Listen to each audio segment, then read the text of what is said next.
ladies and gentlemen, Avi Shkedi. I appreciate the welcome, Matt, Rabbi, that you have laid out for me. It was very generous. Thank you. I appreciate you all coming to listening to a chapter about my parents' life. I believe they lived through an amazing chapter in Jewish history. The combined 1950 years of since the time the Romans expelled the Jews from the land of Israel, Jews had been praying, L'shana haba'a b'Yerushalayim habnuya. For the combined nearly 2,000 years, the rule of the land between the Romans, the Byzantines, Christians, Muslims, Ottomans, the world community never stopped assigning the Jews the land of their birth. They were recognized for their being out of that land, either for persecution, emulation, or recognition, but they always were singled out. For that entire time, Jews had been praying daily to reclaim their land. L'shana haba'a b'Yerushalayim habnuya. Shimon bar Kokhba gained freedom for the Jews in the year 132 AD, but it was lost to the Roman Empire in 135 AD. Since that time, there was never a successful attempt to resettle the Jewish homeland. When people tried, they failed, and sometimes violently. That was a background for a bunch of Jewish people at the late part of the 19th century going into the 20th century, believing that they can rebuild the Jewish homeland. I myself, when I finished my military service, I left my parents' home and I moved to the United States. I did not focus at home much on my parents' past. I didn't know. But as time was moving on, I started asking questions about the Jewish past and my parents' contribution. And I read, I asked questions, I made notes, and I came up with a little bit of information. What I came up with is late in the 19th century, pogroms were spreading across Eastern Europe. Jewish people were losing their properties, their homes, people were being killed, women and children were being maimed, and some leaders said it was time to rebuild the Jewish community. But that was not the first time in Jewish history the Jews were subject to persecution. There was never a certainty that the effort that was going to happen. But lo and behold, nearly 2,000 years after Shimon bar Kokhba lost his control to the Romans, the Jewish state was standing. That was, in my opinion, a miraculous time in Jewish annals. The stories of the big shots, the leaders, Weizmann, Ben Gurion, Begin, and many, many more were told, were filmed, and available in all kinds of venues. And we all know that without those ambitious leaders, there may not be the Jewish state standing today. And the stories of the people who held the guns, who plowed the land, who built homes, roads, and much, much more with their sweat, tears, blood, and far too often with their lives is just as an important chapter in the Jewish rebuild, the modern state of Israel. I wrote this book covering that period, covering those people through my parents' experience as they were part of that experience. Both my parents were born in 1912. My father in his mid-teens, started reading forbidden material. What is the forbidden material? The rabbis and the Jewish communities claimed the Jews cannot reclaim their land until the Mashiach arrives. My father read material where it says, get out, work, rebuild, and do it now. He was also a very good student in his religious studies, so good that he was assigned a tutor. The rabbi leading his class thought that much of him that he decided he would be a good match for his younger sister, Haia. That became a problem too, because Haia's family too believed you cannot go reclaim the Jewish land because the Mashiach has not arrived. But the rabbi prevailed and they were matched. My mother told me the first question that Yoseph asked her when she met him was, will she go with him to rebuild the Jewish state? They joined an organization called the Mizrahi in 1930. The Mizrahi organization was a Jewish religious organization that decided to be part of the reclamation of the Jewish homeland. And my parents, of course, joined them in 1930. The Mizrahi organization developed a school system. They call it Hafshara. My parents attended the Hafshara. The Hafshara was a period where they learned how to plow, seed, build, and so forth and so on. Everything they could think of that would make it that is necessary to build a Jewish homeland. In practice, as I heard the stories, the Hafshara was a poor match to the reality on the ground. They had to improvise, plan, replan, change, and change again. And they had to work through some very difficult times. My parents were already complying with all the requirements, and there were a lot, to move to what at that time was Palestine in the year 1936. But due to British rules, British mandate rules, objections by Arabs, Turkish objection who controlled the passageway from the Black Sea to the Mediterranean, and just plain old corrupt politicians that had demands just because they could. My parents did not make it into Palestine until the spring of 1938.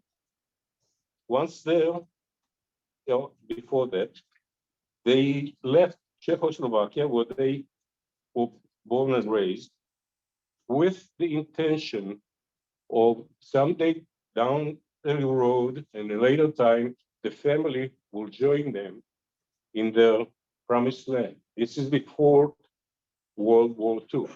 Unfortunately, most of their parents were murdered in World War II. They left Czechoslovakia and they had to go through Romania to the Black Sea to board a ship. In their group, as my father told me, there were 400 people that complied with all the rules and the requirements that would allow them to go to Palestine. But due to bureaucratic and corruptions, only 240 of them were allowed to board the ship.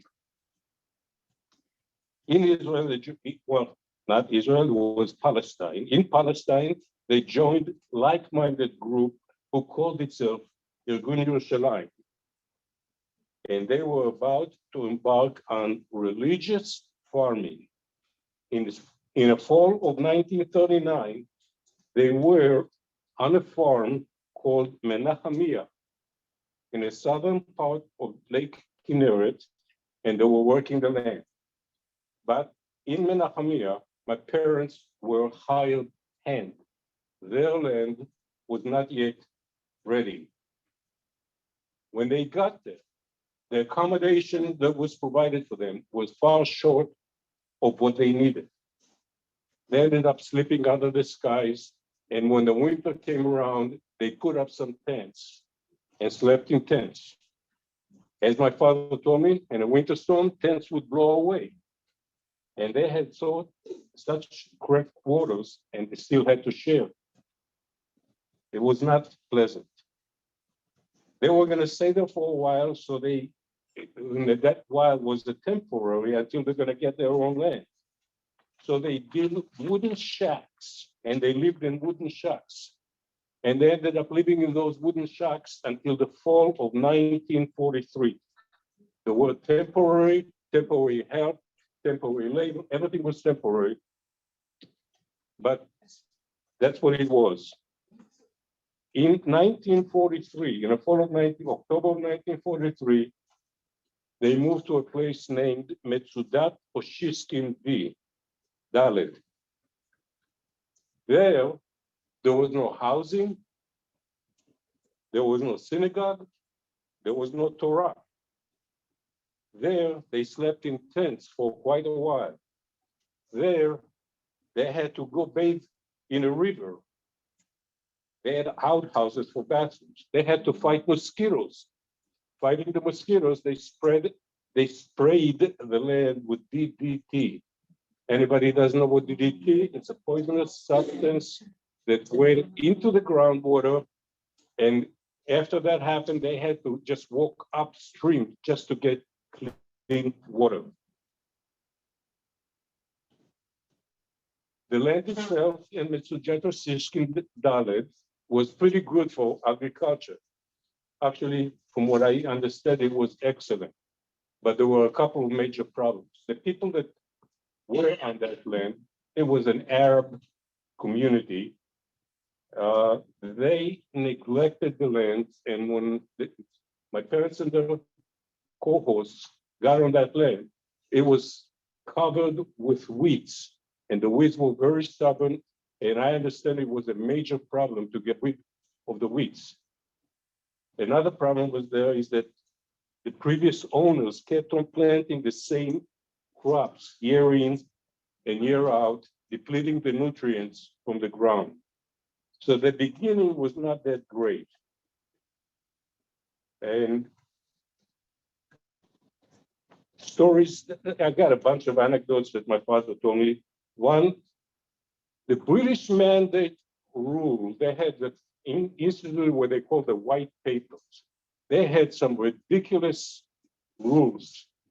They had a problem. They had to appease the Arabs, appease the Jews, and they came up with a mess.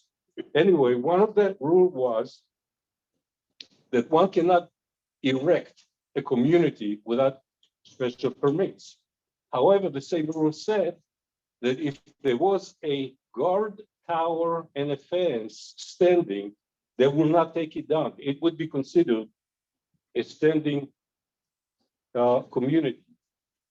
My father participated in putting up a place called the Ot Mordechai. The Ot Mordechai is still standing up today. The night that the group went to put up the tower and the fence, Arabs showed up, and of course there was a fight. And as my father told me, one of the members was killed, many were injured. But in the morning, there was another Jewish settlement on the land of what is going to be Israel. They developed their farming in a new place. There were no roads. There were no bridges. And as they are developing their farming and they need to bring their produce, milk, eggs to the market without roads, they had to load all of it on a wooden, horse-drawn wooden wagon, crossing the rivers to the main road where there were better transportations. An interesting story, I think to me it was fascinating, is about a Torah scroll. In October of 1943, they moved into Metzudat Oshiskin, and there is no Torah. They sent a letter to the Mizrahi, writing, Torah is a very important part of our life, but we don't have money to buy any.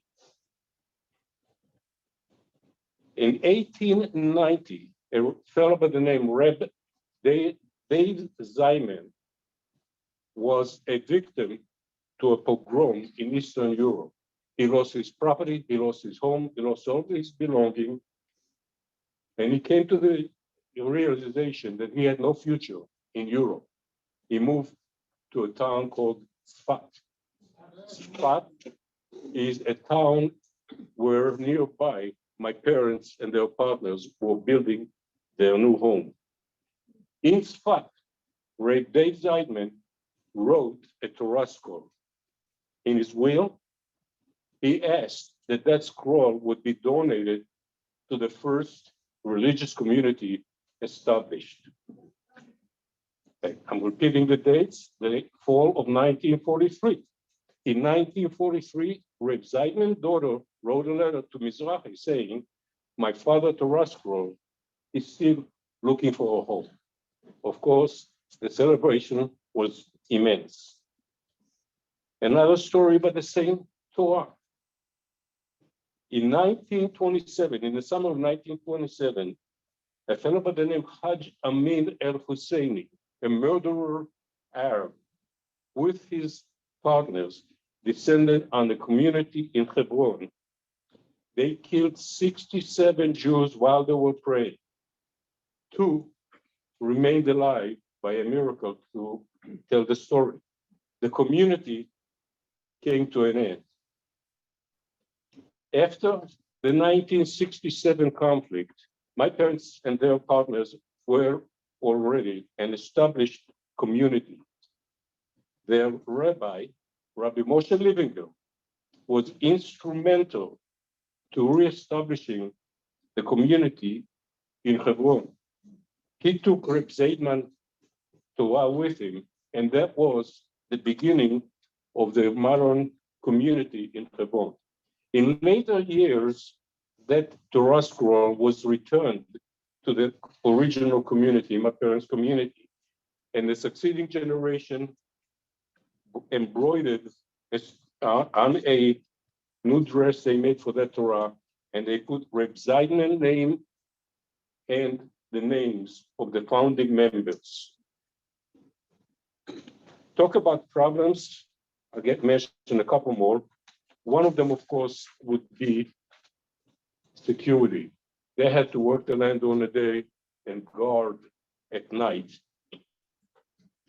Another problem was they had for neighbors secular settlers, and the secular settlers did not want religious people near them. They kept on harassing the Jewish community and asked that they relinquish their land and go someplace else. It continued until 1948. Just before the War of Independence broke out, women and children were evacuated from what that at that time was their home to Haifa. They stayed in a place, in a school during the war.